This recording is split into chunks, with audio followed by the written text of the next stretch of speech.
മാതാ അമൃതാനന്ദമയി മഠത്തിന്റെ അന്താരാഷ്ട്ര യുവജന വിഭാഗമായ അയുത് സംഘടിപ്പിച്ച യൂറോപ്യൻ യൂത്ത് സമ്മിറ്റ് ജർമ്മനിയിലെ ഹോഫ് ഹഴൻബർഗിലുള്ള മാതാ അമൃതാനന്ദമയി സെന്ററിൽ നടന്നു. മാതാ അമൃതാനന്ദമയി മഠം വൈസ് ചെയർമാനും അമ്മയുടെ മുതിർന്ന ശിഷ്യനുമായ സ്വാമി അമൃത സ്വരൂപാനന്ദപുരി ഉച്ചകോടി ഉദ്ഘാടനം ചെയ്തു.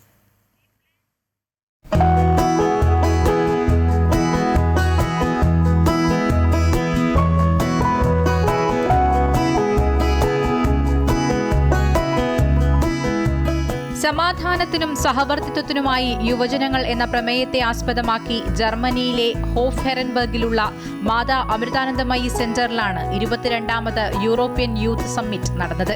യൂറോപ്പിലെ വിവിധ രാജ്യങ്ങളിൽ നിന്നുള്ള നൂറുകണക്കിന് യുവപ്രതിനിധികളാണ് സമ്മേളനത്തിൽ പങ്കെടുത്തത്. സമ്മേളനം ഉദ്ഘാടനം ചെയ്യാനെത്തിയ സ്വാമി അമൃത സ്വരൂപാനന്ദപുരിയെ ഭക്തി ആദരപൂർവ്വമാണ് അയൂത്ത് പ്രവർത്തകർ സ്വീകരിച്ചത്. സമൂഹത്തിൽ സമർപ്പിത മനോഭാവത്തോടെ പ്രവർത്തിക്കുന്ന യുവാക്കളെയാണ് നാടിനാവശ്യമെന്നും മാനവിക മൂല്യങ്ങൾ ജീവിതത്തിൽ പകർത്താൻ പുതുതലമുറ തയ്യാറാകണമെന്നും സ്വാമി അനുഗ്രഹ പ്രഭാഷണത്തിൽ പറഞ്ഞു. Mass is beyond our differences to the one divine essence present in every being.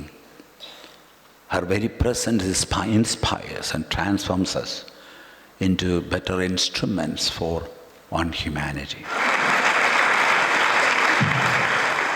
യുവജനങ്ങളിൽ നേതൃപാടവം വളർത്തുക, പരിസ്ഥിതി സംരക്ഷണം, മാനസികാരോഗ്യം, സാമൂഹിക സേവനം, ഡിജിറ്റൽ യുഗത്തിലെ ധാർമ്മികത തുടങ്ങിയ വിഷയങ്ങളെ ആസ്പദമാക്കി വിവിധ വിദഗ്ധർ നയിച്ച ശില്പശാലകളും പാനൽ ചർച്ചകളും ധ്യാന പരിശീലനവും ഭജനയും ഉച്ചകോടിയുടെ ഭാഗമായി നടന്നു.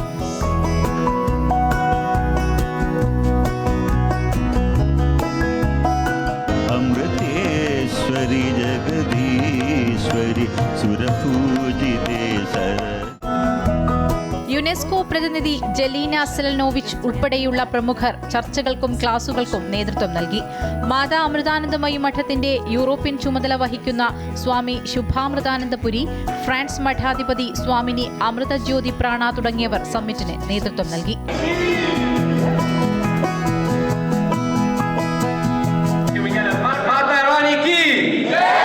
News desk, Amrita TV.